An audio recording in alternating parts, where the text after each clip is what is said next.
Edward strikes out. All the engines of Sodor are very happy to work on Sir Topham Hatt's railway.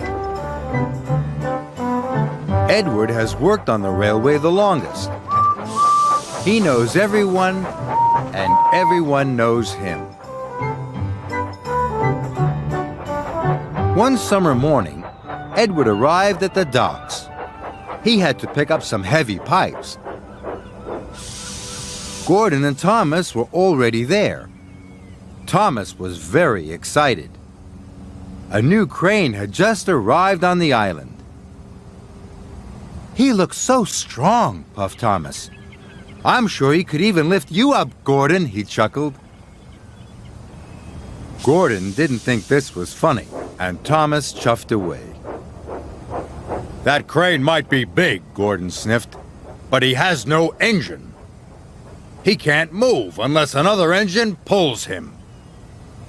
Edward looked at the crane. Gordon was right. "Then I don't think he can be really useful," chuffed Edward slowly. "Quite right, Edward," huffed Gordon. "He will only get in the way." Just then, Percy arrived. He was very excited to see the new crane, too. "He's not very useful," boomed Gordon. "He will only get in the way," echoed Edward. "New-fangled nonsense," wheezed Gordon, and he chuffed off. "What's a new-funneled nuisance, Edward?" peeped Percy. "New-fangled nonsense, Percy," puffed Edward as grandly as he could. "It's something that is new and not really useful."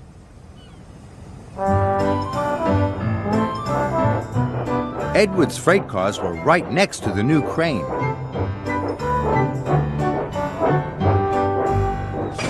"My name's Rocky," the crane smiled at Edward. "I'm Edward," puffed Edward. "Can I come with you?" asked Rocky. "I could help you with those heavy pipes." "I don't need your help," sniffed Edward. "Newfangled nonsense." And he puffed off quickly, before the pipes had been properly tied down. Edward was approaching a signal. He was thinking about Rocky, and he was going too fast. Suddenly, the signal changed to red. Edward screeched to a stop, but the sides of the freight cars collapsed. Steel pipes toppled all over the tracks. "Bust my buffers!" puffed Edward. He looked at the heavy pipes and wondered what to do. Thomas had said Rocky was very strong. "Newfangled nonsense," huffed Edward, and he asked his driver to telephone for Harvey. Harvey puffed and chuffed as fast as he could to the rescue. Harvey started to move the pipes, but the pipes were heavy. He could only lift them one by one. "This is going to take me a very long time," gasped Harvey. Just then, Thomas and Emily arrived. They saw the pipes. "We have to get through," tooted Thomas. "Why don't you go and get Rocky?" "No, no," whistled Edward. "Harvey is doing a fine job. We must be patient." "I don't like being patient," pouted Emily. "We have a very important job to do." Then they heard Gordon. He was going fast. Then there was trouble. Gordon hit the pipes with a loud crunch. He came off the tracks. It was a terrible mess. "I can't lift Gordon," sighed Harvey. "He's too heavy." "Edward, we need Rocky," tooted Thomas. Gordon sniffed. "Newfangled nonsense." But Edward knew this was a disaster, and he knew that Harvey couldn't lift Gordon. There was only one thing to do. "I'll go and get Rocky," Edward wished, and he raced off. Edward steamed into the docks. "Rocky, we need your help," he whistled. "It's an emergency." "I'm ready and waiting, Edward," whistled Rocky happily. So Edward buffered up to Rocky, and together they left for the junction.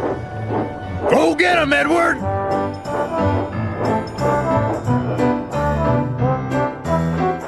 Edward pulled Rocky up hills and down valleys.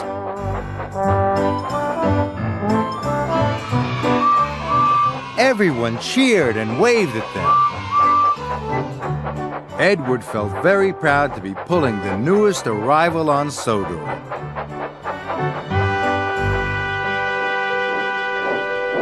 Edward soon pulled up with Rocky. I can fix this, Rocky smiled.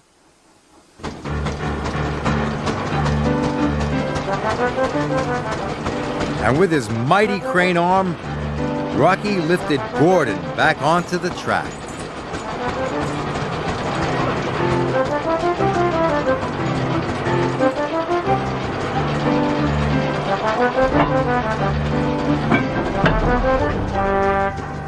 Gordon was surprised.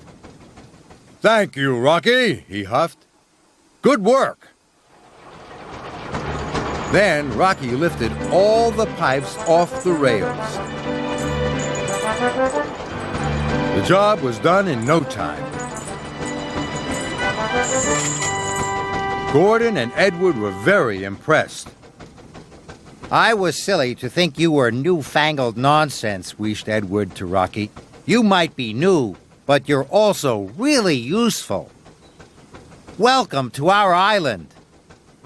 And everyone tooted and cheered for Rocky.